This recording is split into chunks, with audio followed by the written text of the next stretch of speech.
सबने ये कहा कि वो अपनी क्लास से यहाँ आने के लिए निकली थी, जाने कहाँ चली गई? ध्यान से देखिए, कभी तो आई होगी यहाँ पर। साहब देखा होता तो क्यों मना करता।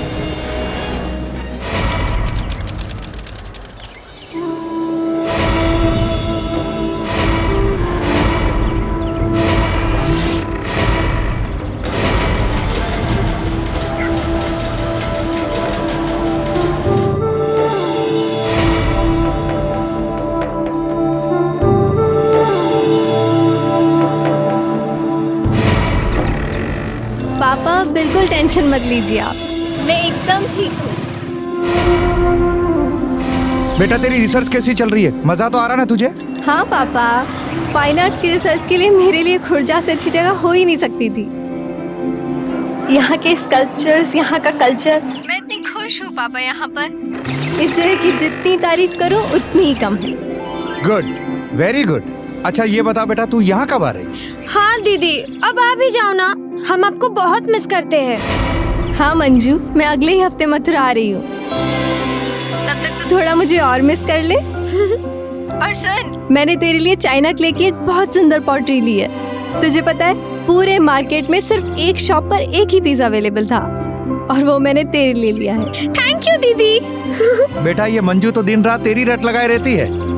अच्छा बेटा मेरी बात ध्यान से सुन, गेस्ट हाउस समय पर पहुंच जाना तू। जी पापा, मैंने कहा ना, बिल्कुल टेंशन मत लीजिए मेरी, मैं बस पहुंचने ही वाली हूँ। अब मैं कल कॉल करूंगी। ठीक है बेटा। बाय पापा। बाय बेटा।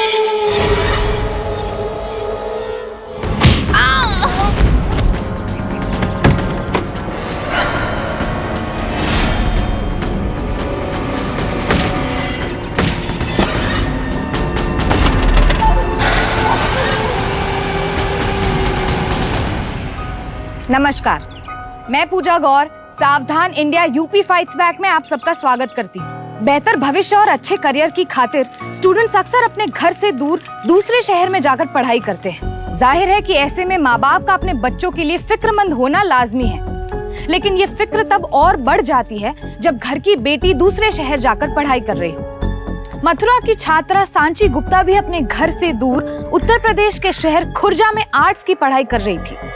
खुर्जा, जो अपनी खूबसूरत सिरामिक पॉटरीज के लिए दुनिया भर में मशहूर है, इसी शहर में पढ़ने आई सांची को एक दिन किडनैप कर लिया गया। ये कोई आम किडनैपिंग नहीं थी, क्योंकि सांची की किडनैपिंग से शुरू हुए इस केस के रहस्य पर से जब पर्दा उठा तो पब्लिक, पुलिस और प्रशासन तक सबके होश उड़ गए।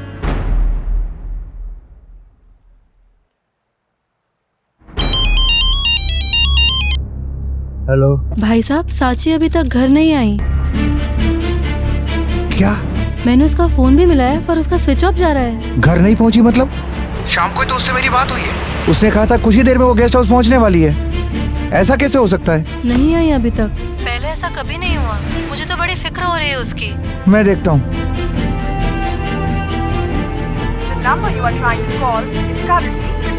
क्या हो रहा है? फोन भी नहीं लग रहा है।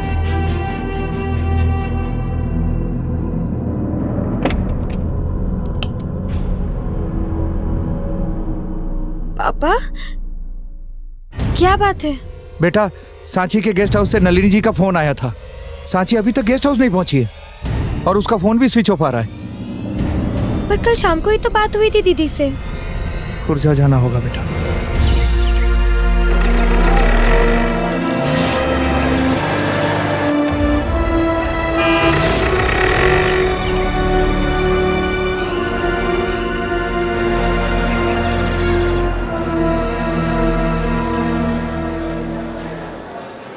जल्दी चलाओ भैया।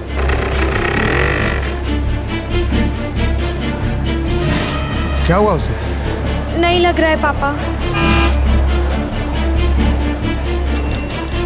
हाँ हाँ, यहीं रोकना भैया, यहीं रोकना। आओ बेटा।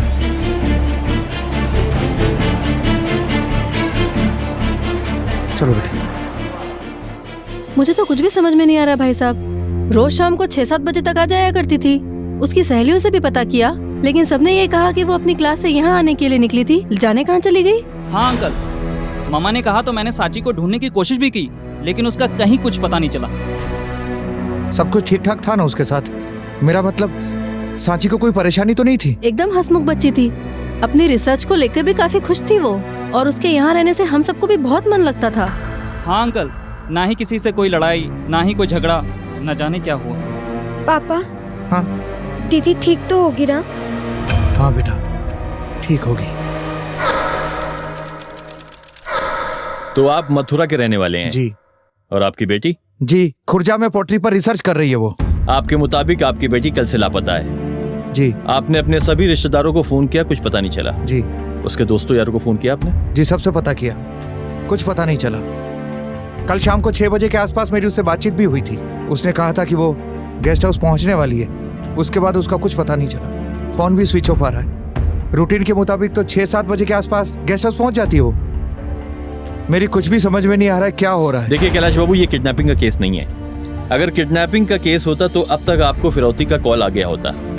ऐसा कोई कॉल आया आपको? जी नहीं, ऐसा तो कोई कॉल नहीं आया। उसका कोई खास दोस्त था?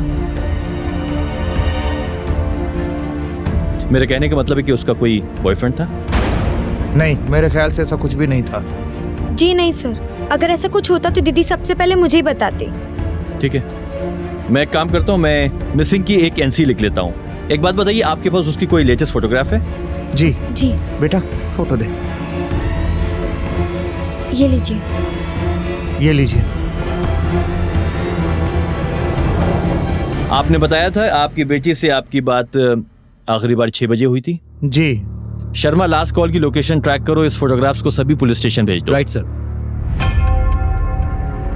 देखिए कैलाश बाबू, आप चिंता ना करें, हम पूरी कोशिश करेंगे उसे ढूंढने की, और आपको यकीन दिलाते हैं आपकी बेटी जल्द से जल्द आपके पास होगी। ठीक है? जी धन्यवाद।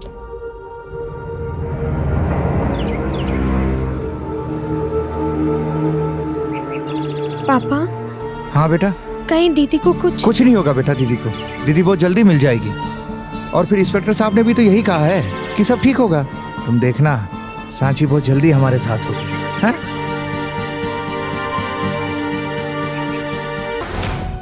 अक्सर ज्यादातर किडनैपिंग फिरौती से जुड़ी होती है।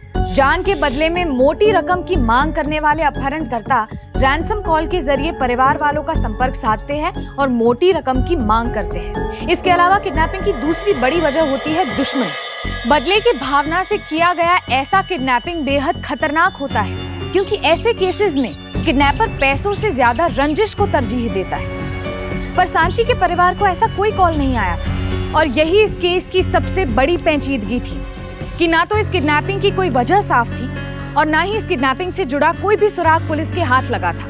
और अगर ये फिरौती का मामला नहीं था तो सांची की जान खतरे में थी। हर गुजरते वक्त के साथ सांची पर मंडराता खतरा बढ़ता जा रहा था, लिहाजा खुर्जा पुलिस ने अपनी तफ्तीश और तेज कर दी।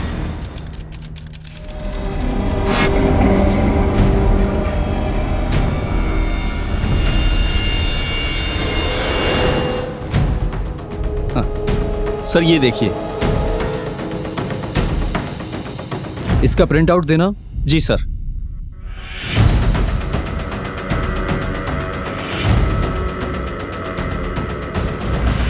सर सांची के फोन से आखिरी बार कॉल किस जगह से हुई थी, उस जगह का पता चल गया है सर। चलो।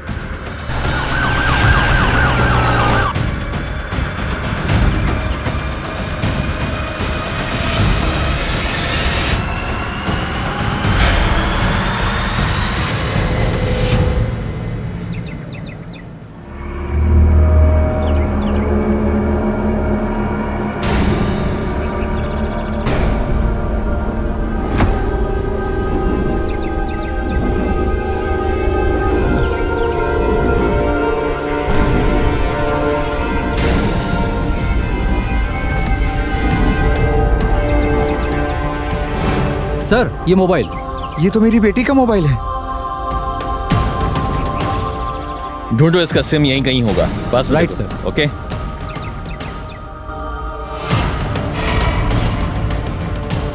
सर ये सिम कार्ड मिला। एक काम करो, यस सर। इसके सारे कॉल रिकॉर्ड चेक करो। Okay, right sir. सारी एविडेंस को देखते हुए लगता है कैलाश बाबू आपकी बेटी को अगवा किया गया है। अगवा किया है? भला मेरी बेटी के साथ ऐसा कोई क्यों करेगा? यही तो हम जानना चाहते हैं। लेकिन जिसने भी किया है उसने आपकी बेटी पर काफी दिनों से नजर रखी है। ये हादसा जो हुआ है उसके गेस्ट हाउस के पास में हुआ है। एक बात बताइए, आपकी बेटी रिसर्च सेंटर से गेस्ट हाउस तक कैसे जाती थी? देखिए, रिसर्च सेंटर पास ही में है, इसलिए अधिकतर वो पैदल आया जाया करती थी, लेकिन कभी कभार रिक्शा ले लिया करती थी। इंस्पेक्टर साहब, मुझे बड़ा डर लग रहा है। मुझे अपनी बेटी की बहुत फिक्र हो रही है। पता नहीं कहाँ होगी और किस हाल में होगी वो। आप चिंता न करें, सब ठीक हो जाएगा। Dayal, yes sir. आसपास जितने भी रिक्शा वाले हैं ना, सबसे पूछताछ कर। कोई भी क्लू मिलता है तुरंत मुझे बता। ठीक Yes, है sir. गो।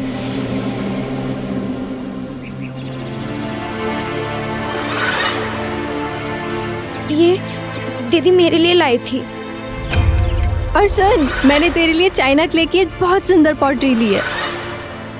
हाँ बेटा, पर तू फिक्र मत कर, मिल जाएगी दीदी, मिल जाएगी।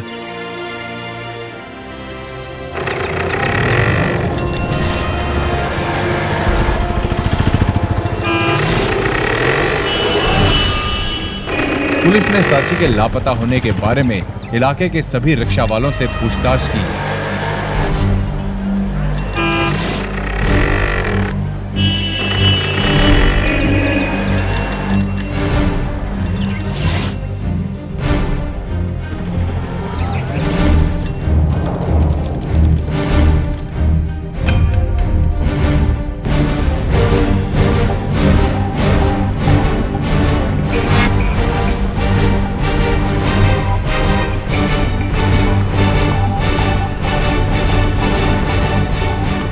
इंस्पेक्टर साहब, आप तो ऐसे पूछताछ कर रहे हैं जैसे हमने ही छुपा के रखा है लड़की को कहीं। इस तरह बार बार पूछने से सच बदल ना जाएगा। जितना आपसे पूछा जाए मैडम, सिर्फ उतना ही जवाब दीजिए। उतना ही जवाब मैंने भी दिया और इन लड़कियों ने भी दिया। खाम खा परेशान कर रहे हैं आप हमें। कितनी ही लड़कियां आई और चली गई, आज तलक ऐसा कभी ना हुआ। और कैलाश जी से भी पूछ लो, क्या साची ने कभी हमारी किसी भी तरह की उनसे कोई शिकायत की? देखिए, कोऑपरेट कीजिए मैडम, प्लीज कोऑपरेट। आप में से साची के बारे में किसी को कुछ भी मालूम है, प्लीज इन्फॉर्म कीजिए। ये हमारी इन्वेस्टिगेशन को मदद करेगा। एक ही रूटीन था उसका, सुबह 10 बजे जाती थी और शाम को 6 या 7 बजे तक वापस आ जाती थी। आप कौन है? मैं आशीष, और ये मेरी मामा। क्या करते हो तुम? मैं जॉब करता हूँ और साथ में मामा की गेस्ट हाउस में कुछ हेल्प भी कर देता हूँ। साची की किसी के साथ अनबन थी? नहीं, साची की किसी के साथ कोई अनबन नहीं थी, सबसे घुल मिल कर रहती थी वो। और हम सबको भी कभी कोई ऐसी बात नजर नहीं आई। हम सबको बहुत चिंता है उसकी।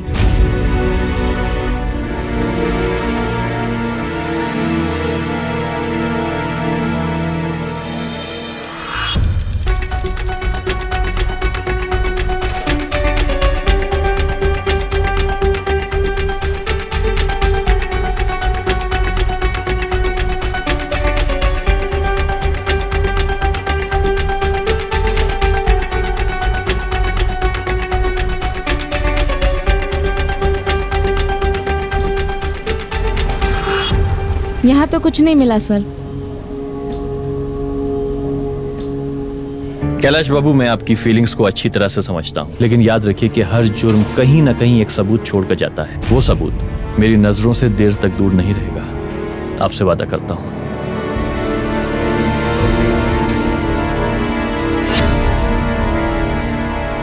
सब ठीक हो जाएगा।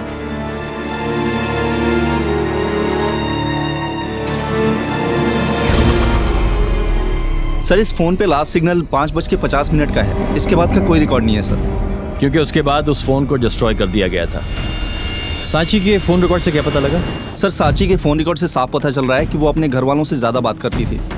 सर, आसपास के सारे रिक्शे वाले और लोकल लोगों से हमने बातचीत की, लेकिन सर किसी को कुछ नहीं पता इस लड़की के लापता होने के बारे में। जी कैलाश बाबू, नहीं आप चिंता न करें, हम कोशिश करेंगे। जी ठीक है, जब पूछो जब एक ही जवाब, तलाश जारी है, हिम्मत रखिए। अब तक मेरी बेटी नहीं मिली है और कहते हैं हिम्मत रखिए। अरे कहां से लाऊं मैं और हिम्मत, कहां से? अगर आप ही हिम्मत हार जाएंगे तो कैसे चलेगा? क्या करूं बेटा,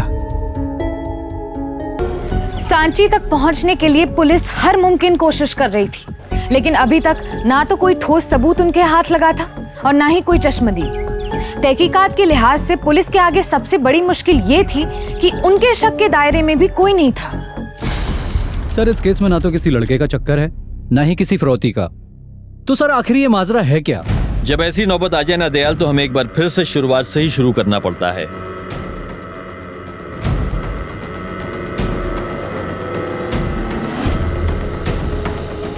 दयाल, मेरा शक बिल्कुल सही निकला। हमें एक बार फिर से शुरुआत से ही शुरू करना पड़ेगा। मौका वारदात पर चाइनीज क्ले मिले हैं जो जमीन और वहां की मिट्टी से बिल्कुल मैच नहीं खाते। ऐसे क्ले का निशान टूटे हुए मोबाइल पर भी पाया गया है। फॉरेंसिक एनालिसिस से पता लगा है कि ये क्ले प्रोसेस्ड है और उस पे कोबाल्ट का इस्तेमाल किया गया है। सर इसका मतलब इस केस के तार किसी शिल्पकार या मूर्तिकार से जुड़े हैं? मुमकिन है दयाल, मुमकिन है। सांची एक फाइन आर्ट की स्टूडेंट थी। शिल्पकारी और पोर्ट्री से उसको बेहद लगाव था। और इंटरेस्टिंग बात यह है कि पोर्ट्री मार्केट जो है वो घटना स्थल से बिल्कुल पास में है। सर ये चाइनीज क्ले शहर के हर गली कूचे में इस्तेमाल होता है। और फिर सर हमें सांची के घर से कोई बिल भी बरामद नहीं हुआ है, तो फिर सर हम उस शख्स तक पहुंचेंगे कैसे? ये कोई मामूली क्ले नहीं है दयाल। इसमें कोबाल्ट है जिसे इंपोर्ट किया जाता है और इसका इस्तेमाल चुने हुए कारीगर करते हैं, जिसका हमें पता करना है। दयाल, हमें लगता है कि हम इस केस को बहुत जल्द क्रैक कर लेंगे।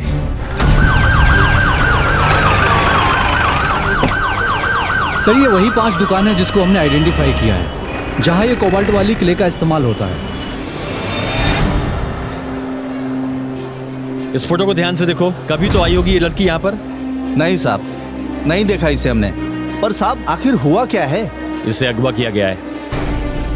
देखिए भाई साहब, मेरी बेटी फाइन आर्ट्स मतलब पोट्री में रिसर्च कर रही थी। उसे नई शिल्पकारी अच्छी लगती थी। जी लगती होगी, जरूर लगती होगी, पर माफ कीजिए मैं कुछ नहीं जानता इसके बारे में। ध्यान से देखिए, कभी तो आई होगी यहाँ पर। साहब देखा होता तो क्यों मना करता? बीवी बच्चों की कसम खिलवा लो साहब, मगर मैंने इसको कभी नहीं देखा। नहीं साहब, इसे तो नहीं देखा साहब, एकदम सच्ची कह रहा हूँ साहब। नहीं साहब, मैंने इसको नहीं देखा। मालिक कौन है इस दुकान का? मेरा बेटा सज्जन। जी हमें साहब। क्या हुआ साहब? ये लड़की 2 दिन से गायब है। इसी सिलसिले में तुमसे बात करने आए हैं। ये लड़की? हाँ साहब, आई तो थी हमारी दुकान पर। यही कोई 10-15 दिन पहले आई थी। एक ग्लास भी लेकर गई थी साहब। बड़ी बातूनी लड़की थी। अब शिल्पकला में अच्छी खासी रुचि थी उसकी। तरह तरह के सवाल कर रही थी हमसे हमारी कला के बारे में। अब साहब जितना हमको आता था हमने तो बता दिया, फिर उसके बाद हाथ जोड़ लिए हमने। ध्यान से देखो इसे, एक बार फिर ध्यान से देखो। ये लड़की 2 दिन पहले तुम्हारी दुकान पर नहीं आई थी? मेरा मानना है कि मार्केट से घर जाने के बीच इस लड़की के साथ ये हादसा हुआ है। परसों? ना साहब, परसों तो ना आई थी। हम कह रहे ना 10-15 दिन पहले आई थी। न जाने हमारी बेटी कहाँ चली गई है। पता नहीं किस हालत में होगी वो। देखिए भाई साहब, हम आपकी परेशानी समझ सकते हैं। अब हमारी भी एक छोटी सी बिटिया है, इसको छींक भी आती है तो हम परेशान हो जाते हैं। भगवान न करे कभी किसी बाप की जिंदगी में ऐसा दिन आए। आप चिंता मत कीजिए, आपकी बिटिया मिल जाएगी।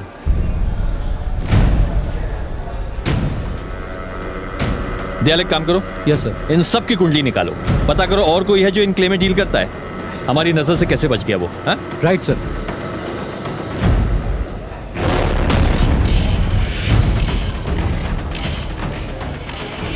पुलिस को इस बात का कोई अंदाजा नहीं था कि सांची उनसे बस कुछ मीटर दूर एक वेयरहाउस में कैद थी, लेकिन किसने उसे कैद किया था और वो अपने किस घिनौने मंसूबे को अंजाम दे रहा था, ये अब तक सिर्फ एक गुत्थी थी जो उलझती ही जा रही थी। वक्त बीतता जा रहा था, कोशिश अभी भी जारी थी, लेकिन धीरे धीरे सांची के मिलने की उम्मीद कम होती जा रही थी। एक्सक्यूज मी, आपने इनको कहीं देखा है? नहीं देखा। भाई साहब, आपने इनको कहीं देखा है? नहीं, मैंने नहीं देखा। भाई ये नई मुसीबत गले कहाँ से पड़ गई? वैसे ही धंधा डाउन पे है। ये बाप बेटी न जाने कहाँ से आ गए इस शहर में। ये पुलिस के राउंड, फैमिली से पूछताछ। अगर ऐसे ही चलता रहा ना तो एक दिन ताला लग जाएगा अपने धंधे पे। सारे कस्टमर इधर उधर कट रहे हैं। ऐसा तो नहीं होने दूंगा मैं इन बाप बेटी की। तो सुनिए, देखिए आपकी बेटी लापता हुई है। हमें अफसोस है, आपके साथ पूरी हमदर्दी है, पर भैया हमने कौन सी तुम्हारी भैंस खोली जो हमारे धंधे की ऐसी तैसी करने आ गए यहाँ तुम? जी मैं कुछ समझा नहीं। अबे सुबह शाम ये पुलिस की पूछताछ, फैमिली वालों को भी परेशान कर रखा है इंक्वायरी कर करके। देख बहुत ज्यादा हो रहा है अब है, सबका धंधा चौपट हो रहा है यहाँ पे। बड़े बदतमीज हो आप। एक बाप जिसकी बेटी लापता हो चुकी है, आप उससे इस तरह से बात कर रहे हैं? मेरी दीदी लापता हो चुकी है और आपको अपनी धंधे की पड़ी है। अरे दीदी तेरी लापता हुई है ना, हम क्यों भुगते हैं? तू और तेरा बाप चलाएंगे मेरे घर का खर्चा, या तेरी वो दीदी चलाएगी जो लापता हो गई है? पता नहीं लापता हुई है या किसी के साथ भाग गई है। ए मिस्टर, जुबान संभाल के बात कीजिए, समझे आप? ए चुप रहे, बड़ी आई मिस्टर वाली। देखो भाई साहब, जाहिर सी बात है कि सबकी वजह से बहुत नुकसान हुआ हम लोगों का। ये भी गलत नहीं है, अब इनकी जगह अपने आप को रखकर देखिए आप। अरे भाई जी लेकिन मैं आपसे। तू कुछ ज्यादा ही ताव खा रहा है। अरे इनकी जगह अपने आप को रख कर देख, जाने के साल में होगी इनकी बेटी। भाई साहब आपकी भी तो एक बेटी है, हमें समझने के लिए धन्यवाद। देखो भाई साहब, यहाँ माहौल बिगड़ रहा है, आप लोग जाओ यहाँ से। ये बात ठीक है कि ये लोग मुझे मानते हैं तो मैं थोड़ा बहुत तो संभाल सकता हूँ, लेकिन उसके बाद फिर मेरे हाथ में भी कुछ नहीं है। इसीलिए आप लोगों से विनती है कि आप लोग जाओ यहाँ से। चलो बेटा। पूरी छानबीन कर ली है सर। इम्पोर्टेड किले से शिल्पकारी करने वाले और कोई नहीं है शहर में। इसका मतलब ये है दयाल के अपराधी उन पांचों में से कोई एक है। एक तो कोई है जो झूठ बोल रहा है। आपको किस पे शक है सर? यकीन से कुछ नहीं कह सकता दयाल, लेकिन हाँ एक सनसनीखेज फैक्ट सामने आया है। मैं कुछ समझा नहीं सर। ये देखो, ये उन लड़कियों की तस्वीर है जो पिछले 2 सालों में अचानक गायब हो गई और उनका कोई पता नहीं चला। ये बात तुम्हारी और मेरी यहाँ पोस्टिंग होने के पहले की है। सबूत की कमी की वजह से केस चला, बंद हो गया, लेकिन कोई भी रिजल्ट सामने नहीं आया। अचंभे की बात तो यह है कि ये सारे केस पॉटरी मार्केट के पास में हुए हैं। दयाल मुझे तो लगता है कि इस केस के तार उन पुरानी कड़ियों के साथ ही जुड़े हुए हैं। और अगर ऐसा है तो मुझे उस लड़की की चिंता हो रही है सर। परसों शाम कहाँ था तू? जी याद नहीं। अरे छोटू पॉट उधर रखना। सीधे सीधे बोलना कि बनाओ तेरा कुतुब मीनार। साहब मैं सीधे सीधे ही बोल रहा हूँ, आपको बोला ना मैं कुछ नहीं जानता इस बारे में। कहो तो थाने आ जाऊं, अभी धंधे का टाइम है। अरे छोटू अंदर रख ले यार। ठीक है, फिर तेरी थाने में रिमांड लेता हूं मैं।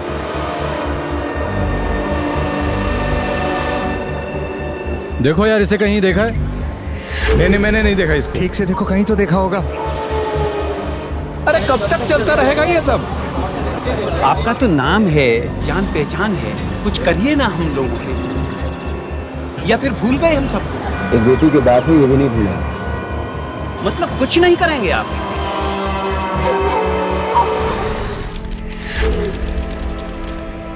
यही है साहब।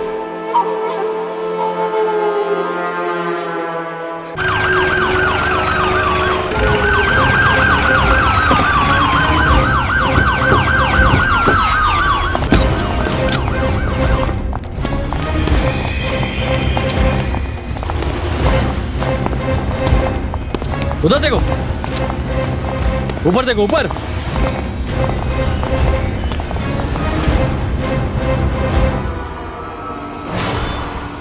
अच्छा, तो तू यहाँ बैठा है।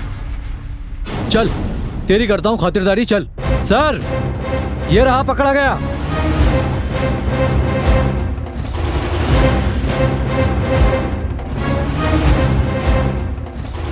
कभी तो आई होगी ये लड़की यहाँ पर? नहीं साहब, नहीं देखा इसे हमने। साची कहाँ है? बोल, साची कहाँ है? एक सांस में बता, वरना तू सांस लेने लायक नहीं रहेगा। साची कहाँ है? जान ले लूं इनकी, मार डालूं इन दोनों को। साहब सोचा तो यही था मैंने। वजह? साल भर पहले भी बीबी को जहर देने के जुर्म में अंदर गया था, तब 2 महीने की सजा हुई थी। साहब मैं बिल्कुल बेकसूर था उसमें। तब मेरा अच्छा खासा जमा जमाया सब धंधा चौपट हो गया था। और साहब जैसे तैसे मैं फिर से अपने धंधे को लाइन पर लेके आया तो ये दोनों बाप बेटी आ गए। साहब मैं बस इन दोनों को यहाँ से भगाना चाहता था किसी भी तरह। बाकी साची कौन है, कैसी है, मैं कुछ नहीं जानता साहब, और न मैं जानना चाहता हूँ।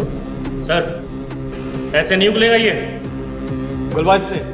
इंस्पेक्टर साहब बस बहुत हो गया, बहुत कर लिया मैंने आप लोगों का भरोसा। अभी भी इतनी ताकत है मुझ में कि मैं अपनी बेटी को खुद ढूंढ सकूं। नहीं चाहिए आपकी मदद मुझे। मैं खुद ढूंढ लूंगा अपनी बेटी को। चल बेटा। एक उम्मीद की किरण जो बड़ी मुश्किल से जागी थी, अब तो वो भी बुझ गई थी। चलो चलो चलो चलो, बाहर निकलो, बंद करो इसे, चलो।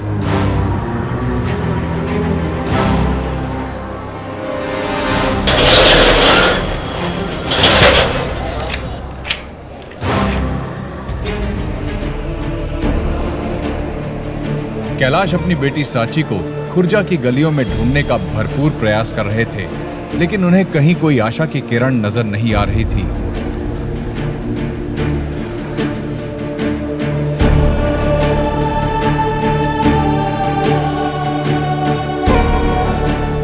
वो मायूस हो रहे थे, फिर भी उन्होंने अपनी कोशिश जारी रखी। अरे भैया भैया रुको, भैया इस एड्रेस पे ले चलो।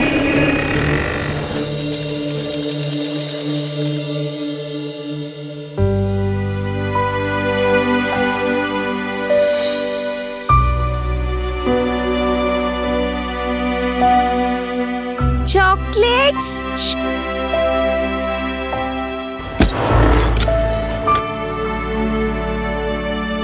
अच्छा, यहाँ।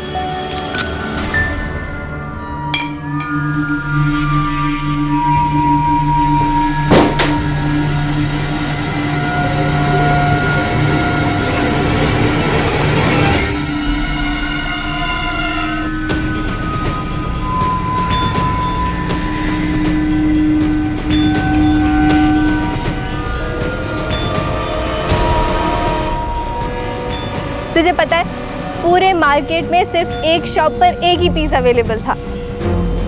इसका मतलब दीदी ने इसी दुकान से ये पोट्री खरीदी थी।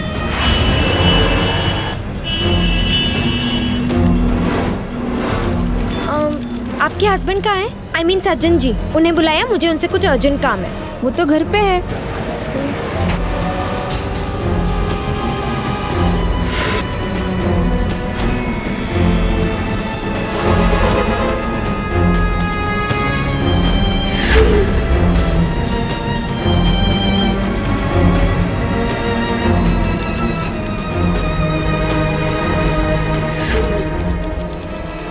जी सज्जन जी है? क्या काम है सज्जन से? दुकान पे जाओ।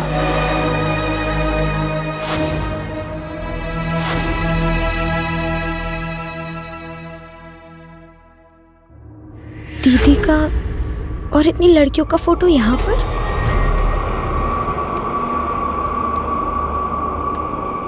समझ में नहीं आया क्या कहा? दुकान पे जाओ। हाँ बेटा।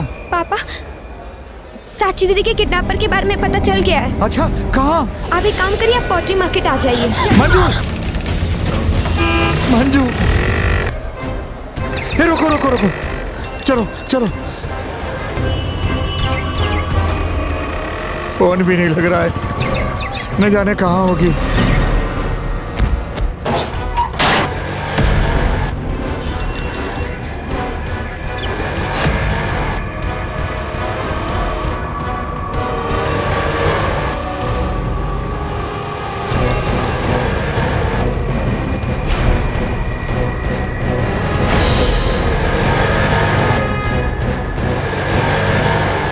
यहीं रोक दो भाई।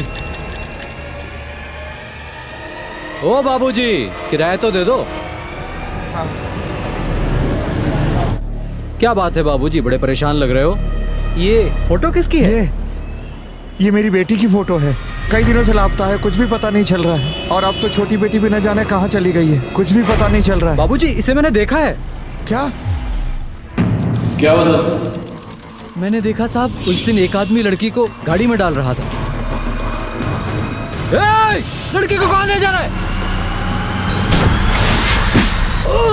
उसने मेरे सिर पे कुछ हथियार जैसा मार दिया था सर, और मैं उसी वक्त बेहोश हो गया। तो तूने पुलिस को इन्फॉर्म क्यों नहीं किया? अब साहब आप बताएं, रोजी कमाए या फिर मुसीबत कमाए।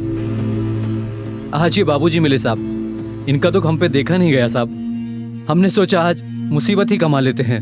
ये तस्वीर देख, बता इनमें से कौन है? ये है इनमें से। ध्यान से देख, पहचानता है? नहीं सर, उस दिन धुंधला सा ही देखा था सर। इनमें से कोई है, मैं कह नहीं सकता साहब। ये कैसे हो सकता है? ध्यान से इसे देख। हाँ? डर गया ना? नहीं साहब, नहीं डरा मैं। हाँ, मुझे उसकी एक बात याद है साहब। उसके बाएं हाथ पे सफेद निशान था साहब।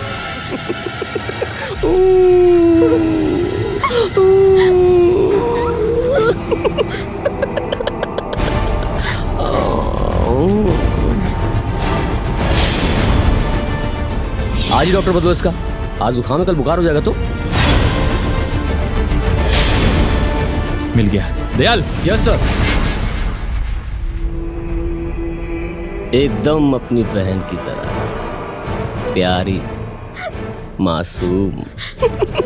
मेरी दीदी कहाँ है? बताओ। ठीक है, जहाँ है सुखी है बस। मेरे साथ जो रहता है सुखी रहता है।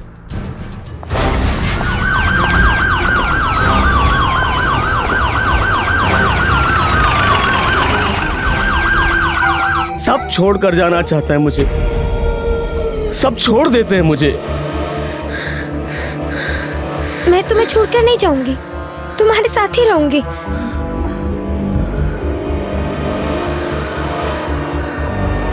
क्या कहा? फिर से कहो। तुम्हारे साथ ही रहूंगी, पर एक काम करना होगा उसके लिए।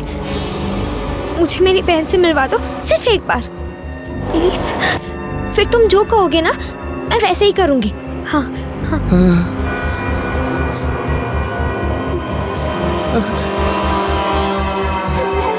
इसी मासूमियत पे तो जान देने को दिल करता है।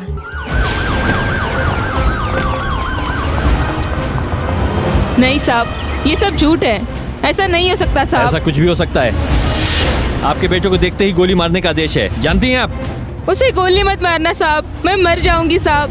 उसकी तरफ से मैं माफी मांगती हूँ साहब। उसे माफ कर दो साहब, उसे माफ कर दो साहब।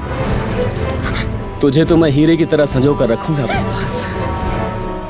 तुमने मेरी बहन को। अरे कुछ नहीं किया, जिद्दी थी वो।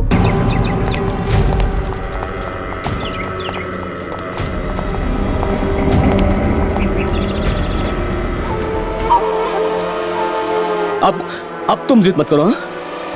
हाँ? हाँ?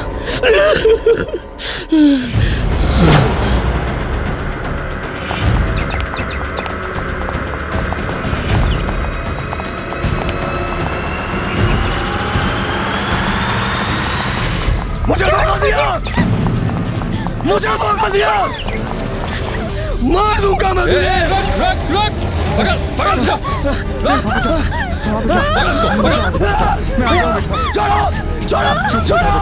सब ठीक होगा, चल रो मत। चलिए। अच्छा बैठो। मेरी बेटी कहाँ है? कहाँ है मेरी बेटी? क्या किया तूने उसके साथ? अरे कहाँ है वो? बता। खुश है, सुखी है, जहाँ भी है। कैलाश जी मेरी बात सुनिए। प्लीज आप बाहर जाइए, प्लीज प्लीज आप बाहर जाइए, प्लीज जाइए।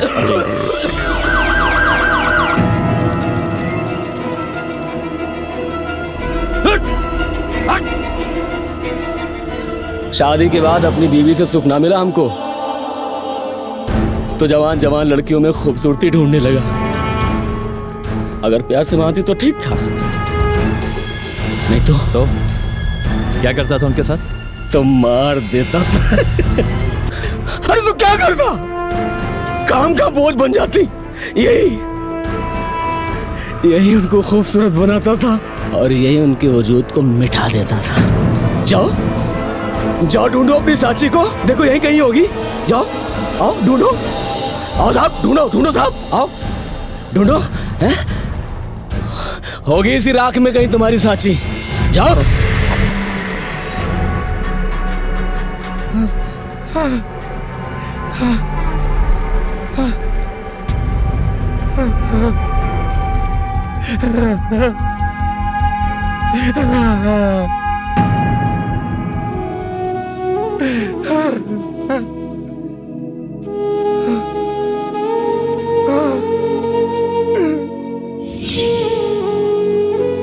देख क्या लाया मैं तेरे लिए। थैंक यू पापा। मेरा बच्चा।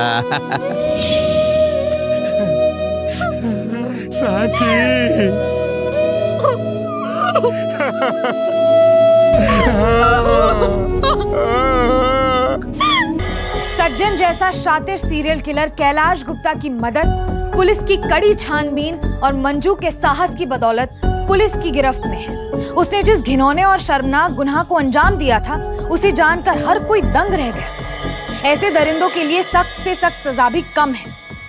सज्जन पर 7 लड़कियों के वहशियाना कत्ल का मुकदमा चला और दफा 302 के तहत उसे उम्र कैद की सजा सुनाई गई। मनोवैज्ञानिकों के सर्वे के मुताबिक दुनिया भर में आज तक जितने भी सीरियल किलर्स पकड़े गए हैं, उनमें से 90% से भी ज्यादा लोग मानसिक तौर पर विकृत थे। लेकिन मानसिक तौर पर बीमार होने का मतलब ये नहीं कि उनके गुनाह को माफ कर दिया जाएगा।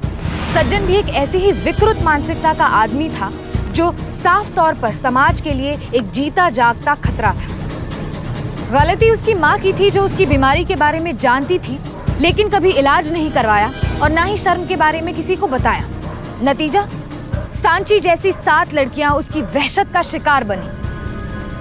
हमारे समाज में किसी भी मानसिक रोगी को शर्मनाक माना जाता है और शायद यही वजह है कि आज भी लोग साइकियाट्रिस्ट के पास जाने से डरते हैं। लेकिन सच तो ये है कि अगर समय रहते इलाज कराया जाए तो इसके शिकार व्यक्ति के साथ साथ कईयों के जीवन को तबाह होने से बचाया जा सकता है। लिहाजा इसे छुपाने की कोशिश में सज्जन जैसे लोगों की विकृति बढ़ते बढ़ते आपराधिक प्रवृत्ति यानी कि क्रिमिनल टेंडेंसी में बदल जाती है और ये लोग शिकार की तलाश में समाज में खुले घूमते हैं। इसीलिए समाज और परिवार की सुरक्षा के लिए ये बहुत जरूरी है कि हम ऐसे लोगों के लक्षण पर बारीकी से गौर करें और वक्त रहते उनका इलाज करवाएं। सावधानी बरतें इससे पहले कि बहुत देर हो जाए। आज के लिए बस इतना ही। कल फिर मिलेंगे जुर्म से जंग की ऐसी बेमिसाल कहानी के साथ। तब तक के लिए सावधान इंडिया। जुर्म से जंग जारी है, अब यूपी की बारी है। तो सावधान